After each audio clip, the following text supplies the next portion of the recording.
नमस्कार, SBT news में आपका स्वागत है। पेश है 3 जुलाई सोमवार दोपहर 1:15 राजस्थान की 15 बड़ी खबरें। इस न्यूज बुलेटिन के प्रायोजक हैं विनी की एक अनमोल। सबसे पहले एक नजर डालते हैं आज की हेडलाइंस पर। भारतीय संस्कृति में गुरु का स्थान सबसे ऊपर, शाह। भाजपा के केंद्रीय पर्यवेक्षक बने मंडाविया और तावड़े। मोदी कैबिनेट में यूपी से हटेंगे कई मंत्री, बिहार के नेताओं पर भी संकट। विपक्षी दलों की बैठक टली, अब संसद के मॉनसून सत्र के बाद होगी। और हिमाचल के प्रीमियम सेब को हिट करेगा वॉशिंगटन एप्पल। और अब खबरें विस्तार से। केंद्रीय गृह एवं सहकारिता मंत्री अमित शाह ने कहा कि भारतीय संस्कृति में गुरु का स्थान सर्वोच्च है। शाह ने सोमवार को गुरु पूर्णिमा के अवसर पर ट्वीट कर समस्त देशवासियों को शुभकामनाएं दी। उन्होंने कहा कि गुरु अपने ज्ञान से शिष्यों के उज्जवल भविष्य का सृजन करने के साथ साथ राष्ट्र निर्माण में भी महत्वपूर्ण भूमिका निभाते हैं। अपने निस्वार्थ भाव से राष्ट्र को उन्नति के पथ पर अग्रसर रखने वाले सभी गुरुजनों को नमन। माना जाता है कि आषाढ़ पूर्णिमा को आदि गुरु वेद व्यास का जन्म हुआ था। भाजपा अध्यक्ष जेपी नड्डा ने कर्नाटक विधानसभा में विपक्ष के नेता के चुनने के लिए केंद्रीय मंत्री मनसुख मंडाविया और पार्टी महासचिव विनोद तावड़े को पर्यवेक्षक नियुक्त किया है। भाजपा के प्रमुख प्रवक्ता और राज्यसभा सांसद अनिल बलूनी ने कहा कि दोनों नेता राज्य विधानसभा में विधायकों के पार्टी के नेता के चुनाव की निगरानी के लिए कुछ दिनों में राज्य का दौरा करेंगे। विपक्ष का नेता बनाए जाने वाले दावेदारों में पूर्व मुख्यमंत्री बसवराज बोम्मई भी हैं। पीएम नरेंद्र मोदी आज मंत्रिपरिषद की बैठक की अध्यक्षता करने वाले हैं। इस बीच चर्चाएं तेज हैं कि मंत्रिपरिषद में बड़े फेरबदल हो सकते हैं।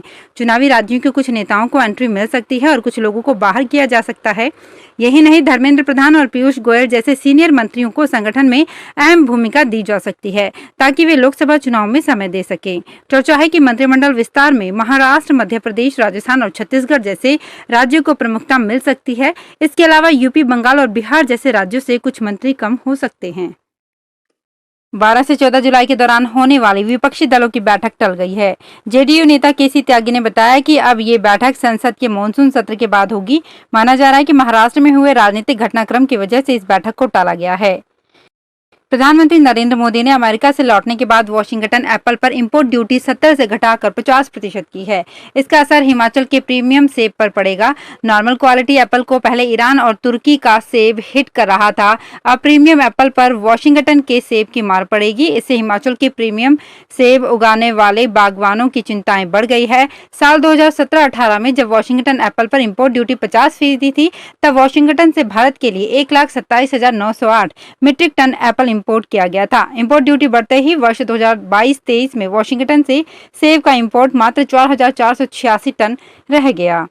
भारतीय जनता पार्टी पंजाब में बड़ा फेरबदल करने की तैयारी में है। पंजाब भाजपा की कमान जल्द ही नए चेहरों को मिल सकती है। इस दौड़ में पंजाब भाजपा के अपने पुराने चेहरों के अलावा कांग्रेस छोड़ आए नेताओं के नाम भी शामिल हैं। लेकिन केंद्र ये फैसला सोच समझ कर लेना चाहता है, जिसमें सीनियर व एक्सपीरियंस लीडर सुनील जाखड़ का नाम आगे आ रहा है। जाखड़ पंजाब कांग्रेस के भी प्रधान रह चुके हैं। जाखड़ के नाम की भनक भाजपा के सीनियर नेताओं को लगने के बाद विरोध भी शुरू हो गया है। राजस्थान शिक्षा विभाग को अपने इंग्लिश मीडियम स्कूल के लिए संविदा पर भी टीचर नहीं मिल रहे हैं।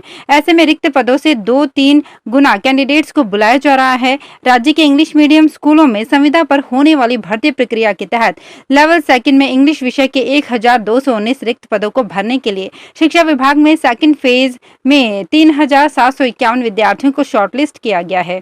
इनके दस्तावेजों का सत्यापन 3 से 4 जुलाई को संबंधित जिला शिक्षा अधिकारी माध्यमिक की ओर से किया जाएगा। बीकानेर में करीब 130 अभ्यर्थियों के दस्तावेजों का ऑफलाइन सत्यापन होगा।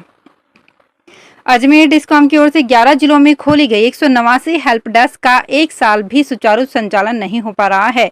अधिकांश जगहों पर इनका संचालन बंद है। ठेका कंपनी की ओर से बढ़ती जा रही अनियमितताओं के कारण पहले डिस्कॉम ने भुगतान नहीं किया और व्यवस्थाएं सुचारू करने को लेकर नोटिस दिया। इस दौरान पेमेंट नहीं होने के कारण वहां काम करने वालों ने काम छोड़ दिया। ठेकेदार के सुचारू व्यवस्थाएं करने के आश्वासन देने पर अब लाखों रुपए का भुगतान जारी कर दिया गया है, लेकिन अभी भी अधिकांश जगहों पर इसका संचालन नहीं हो रहा है। राजसमंद जिले में शिक्षा विभाग की ओर से बच्चों को स्कूलों में प्रवेश दिलाने के लिए प्रथम चरण के तहत सोमवार से प्रवेशोत्सव अभियान प्रारंभ हो गया। शिक्षकों की ओर से स्कूल से ड्रॉप आउट बच्चों सहित अन्य को स्कूलों में प्रवेश दिलाने के लिए जागरूक किया जाएगा। शिक्षक डोर टू डोर सर्वे कर बच्चों की जानकारी लेकर जिन बच्चों की उम्र आंगनबाड़ी विद्यालय जाने के योग्य है, उनका चिन्हीकरण कर उनकी उम्र के अनुसार आंगनबाड़ी और स्कूल में प्रवेश कर विद्यालय शिक्षा से जोड़ा जाएगा। रेलवे ने पिछले दिनों टिकट की अधिक से अधिक बिक्री और यात्रियों को सहूलियत देने के लिए UTS on mobile application launch किया। इसका उद्देश्य यात्रियों को लंबी लाइन में लगने से राहत देना था। रेलवे बोर्ड ने एप्लीकेशन से ट्रेन के साधारण टिकट खरीदने की रेंज को 5 किलोमीटर से बढ़ाकर 20 किलोमीटर कर दिया। रेलवे के एक वरिष्ठ अधिकारी ने बताया कि जयपुर स्टेशन से वर्ष 2022-23 में 3,93,00,000 यात्रियों ने जनरल टिकट लिए। इनमें से 18,46,000 यात्रियों ने यूटीएस ऑन मोबाइल एप्लीकेशन से टिकट लिए। रेलवे को अनारक्षित टिकट की बिक्री से कुल 232 करोड़ 74 लाख रुपए की आय हुई। जोधपुर के सबसे बड़े सरकारी अस्पताल मथुरा दास माथुर अस्पताल में रोगियों के पैरों को चूहे कुतर रहे हैं। मनोरोग विभाग के वार्ड सी में इतने चूहे बढ़ गए हैं कि यहां 4 रोगियों के पैर ही उन्होंने कुतर दिए। अस्पताल में यहां कीट व चूहों को कंट्रोल करने के लिए राजस्थान पेस्ट कंट्रोल एजेंसी को कार्य दे रखा है। इस फर्म को एमडीएमएच की ओर से प्रति माह 27,000 रुपए दिए जाते हैं। अस्पताल अधीक्षक का कहना है कि चूहों को मारने के जिस फर्म को ठेका दे रखा है उसे बता दिया था और केयर टेकर को भी कह दिया था। राजस्थान में नए घोषित 19 जिलों की अधिसूचना जारी नहीं हो पाई है। इससे पहले सरकार ने नए घोषित तीनों संभागों के जिले तय कर दिए हैं। सीकर, पाली, बांसवाड़ा संभाग में कुल 11 जिले रहेंगे। करीब 17 लाख की आबादी के लिहाज से जिलों में सबसे बड़ा जिला कुचामन डीडवाना रहेगा, जिसमें 4 विधानसभा क्षेत्र कुचामन, डीडवाना, मकराना और लांडोनू शामिल हैं। 3 लाख के करीब आबादी के लिहाज से दूदू सबसे छोटे जिलों के तौर पर पहचान बनाएगा। इसमें केवल यही विधानसभा क्षेत्र शामिल रहेगा।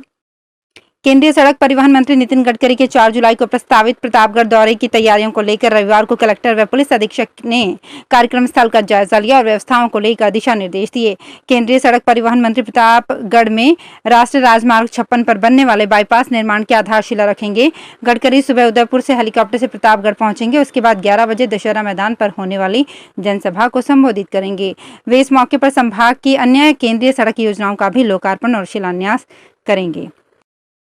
जयपुर का महज 44 किलोमीटर का दायरा और 1820 मीट्रिक टन कचरा। इसे लिफ्ट करने के लिए 36 डंपर, 145 ट्रैक्टर और 650 हुपर। लेकिन व्यवस्थाएं ऐसी कि हर दिन हर समय 400 मीट्रिक टन से अधिक कचरा हमारे बीच पड़ा रहता है या हम उसके बीच में से निकलते हैं। मुख्य चौराहों में रिफ्यूज कॉम्पैक्टर का उपयोग में नहीं आना और क्षमता से अधिक भरे होने की वजह से सड़कों पर बिखरते हुए जाता कचरा है। जब मीडिया ने हकीकत जानी तो सामने आया कि शायद ही शहर की ऐसी कोई कॉलोनी होगी जहां पूरी तरह कचरा उठता है या सही तरीके से डंपिंग यार्ड तक पहुंचता है।